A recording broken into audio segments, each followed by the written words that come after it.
ఈరోజు దేవుని మాట మార్కు సువార్త 3వ అధ్యాయం 5వ వచనం. వాడు తన చెయ్యి చాపగా అది బాగుపడెను. వాడు తన చెయ్యి చాపగా అది బాగుపడెను. ఆయన వారి హృదయ కాఠిన్యమునకు దుఃఖపడి కోపముతో వారిని కలయజూచి, నీ చెయ్యి చాపమని ఆ మనుష్యునితో చెప్పెను. వాడు తన చెయ్యి చాపగా వాడు బాగుపడెను. యేసుక్రీస్తు ప్రభు ఈ భూమి మీద జీవించిన దినాల్లో ఆయన నుండి ఎందరో స్వస్థతలను అద్భుతములను పొందుకున్నారు. అన్ని సందర్భాలలోనూ వారిలో కలిగిన విశ్వాసము, ఆయన మాటకు చూపిన విధేయత, అద్భుతం, స్వస్థత పొందుకోవడానికి వారికి కారణమైంది. ఈ ధ్యాన వాక్య సందర్భం కొంచెం వివరణాత్మకంగా గమనిద్దాం.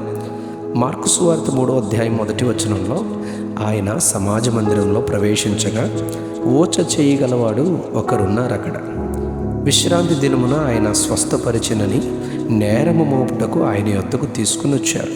ఆయన వారిని మధ్యలో నిలవబెట్టి వారితో, విశ్రాంతి దినమున మేలు చేయుట ధర్మమా, కీడు చేయుట ధర్మమా, ప్రాణరక్షణ ధర్మమా, ప్రాణహత్య ధర్మమా అని అడుగగా వారందరూ ఊరకున్నారు.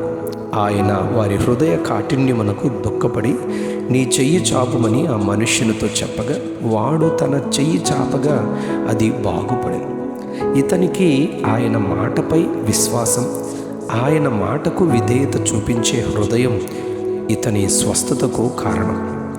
పరిశుద్ధ గ్రంథంలో కొన్ని స్వస్థతలకు, అద్భుతాలకు కారణాలను ధ్యానించుదాం రండి. యోహాను సువార్త 2వ అధ్యాయంలో కానా వివాహాన్ని గురించి చెప్పబడింది. ఆ వివాహానికి యేసును ఆయన శిష్యులను పిలువబడ్డారు. అక్కడ ద్రాక్షారసం అయిపోయినప్పుడు ఆయన తల్లి పరిచారకులతో, ఆయన మీతో చెప్పున్నది చేయుడి అని చెప్పారు. యేసు వారితో 2-3 తూములు పట్టు 6 రాతి బాణలను నీళ్లతో మీరు నింపండి అని చెప్పారు. వారు వాటిని అంచుల మట్టుకు నింపారు. వాటిని ముంచి తీసుకుని వెళ్ళి విందు ప్రధానికి ఇయ్యండి అని చెప్పగా అతడు రుచి చూచి, మంచి ద్రాక్షారసము ఇంతవరకు ముందే దాచి ఉంచారా అని అద్భుతంగా అడిగాడు. లోబడితే, విధేయత చూపిస్తే, ఆయన చెప్పినట్లు చేస్తే అద్భుతం, స్వస్థత మన సొంతం అవుతుంది.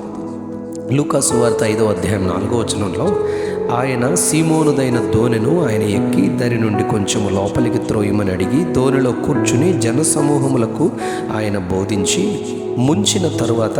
ముగించిన తరువాత మీ వలలు కుడివైపున వేయండి అంటారు. వారు ఆయనతో, ఏలినవాడ, రాత్రంతా ప్రయాసపడితిమి గాని మాకేమీ దొరకలేదు. అయినను నీ మాట చొప్పున వలలు వేతుమని వల వేయగా విస్తారముగా చేపలు పట్టారు. వలలు పిగిలిపోవునంతగా పట్టి 2 దోణెల నిండా చేపలను నింపారు అని చెప్పబడింది. అద్భుతానికి, సమృద్ధి దీవెనకు లోబడమే, విధేయత చూపించడమే కారణం. లూకా సువార్త 9వ అధ్యాయం 13-17 వచనాల్లో ఆయన కొండ మీద 3 దినములు శిష్యులతో, జనసమూహములతో మాట్లాడిన తర్వాత వారికి మీరే ఆహారం పెట్టండి అని చెప్పారు. వారు, ఇక్కడ 5 రొట్టెలు 2 చిన్న చేపలు మాత్రమే ఉన్నాయని చెప్పగా ఆయన జనసమూహాన్ని పంక్తులు తీర్చి కూర్చుండబెట్టండి అని చెప్పగా అలాగుననే వారు చేశారు. ఆయన వాటిని ఎత్తుకుని ఆకాశం వైపు కన్నులెత్తి ఆ రొట్టెలను ఆశీర్వదించి విరిచి వడ్డించుటకై శిష్యులకు ఇచ్చారు. అందరూ తినగా మిగిలిన ముక్కలు 12 గంపల నిండా ఎత్తారు అని చెప్పబడింది. అద్భుతానికి మూలం, కారణం ఆయన మాట చొప్పున చేయడమే. లూకా సువార్త 19వ అధ్యాయం 1-10 వచనాల్లో యేసు ఆ త్రోవను రానయుండెనని తెలుసుకుని ఆయనను చూచుటకు మేడు చెట్టెక్కిన జక్కయ్య అను ఒకడు కూర్చుండగా యేసు ఆ చెట్టు నొద్దకు వచ్చి, జక్కయ్య, త్వరగా దిగుము, నేడు నేను నీ ఇంట ఉండవలసి ఉన్నది అని చెప్పగానే అతడు సంతోషముతో దిగి ఆయనను చేర్చుకున్నట్లు చెప్పబడింది. యేసు నొద్ద తన పాపమును ఒప్పుకున్నాడు. నీతిమంతునిగా చేయబడి ఇతడును అబ్రహాము కుమారుడే అని ప్రభు యొక్క అద్భుతమైన రక్షణను పొందుకోవడానికి కారణమైంది. ఇందుకు లోబడి చెట్టు దిగి ఆయనను చేర్చుకొనడమే కారణం కదా. యోహాను సువార్త 4వ అధ్యాయం 47-52 వచనాల్లో ఒక ప్రధాని చావ సిద్ధమై ఉన్న తన కుమారుణ్ణి స్వస్థపరచాలని యేసు ప్రభువునొద్దకు వచ్చి తన ఇంటికి రమ్మని పిలిచారు. యేసు ప్రభు ఇలా అన్నారు, నీవు వెళ్ళు, నీ కుమారుడు బ్రతికి ఉన్నాడని చెప్పగా అతడు యేసు తనతో చెప్పిన మాట నమ్మి వెళ్ళిపోయారు.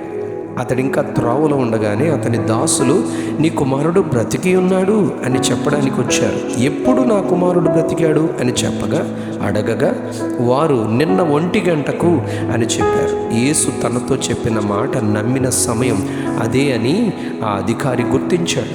నీవు నమ్మిన క్షణమే, విశ్వాసంతో లోబడే క్షణమే అద్భుతాన్ని పొందుకుంటావు.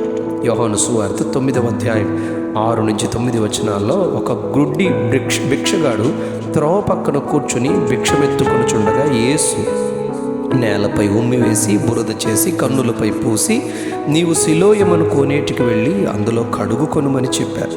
వాడు వెళ్ళి కడుగుకొని చూపు పొందుకున్నాడని అక్కడ చెప్పబడింది. కొంచెం కష్టమే అయినా ఆయన మాటకు లోబడడమే అద్భుతానికి మూలమైంది. నీ చెయ్యి చాపుమని ఈ దిన ధ్యాన వాక్యంలో ఆ ఓచ చెయ్యగలవానితో యేసు ప్రభు చెప్పగా అతనిలో కలిగిన నమ్మిక అతని స్వస్థతకు కారణమైంది కదా.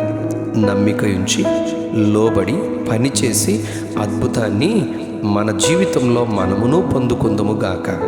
Amen, amen, amen. వాడు తన చెయ్యి చాపగా అది బాగుపడెను. వాడు తన చెయ్యి చాపగా అది బాగుపడెను. ఆమెన్.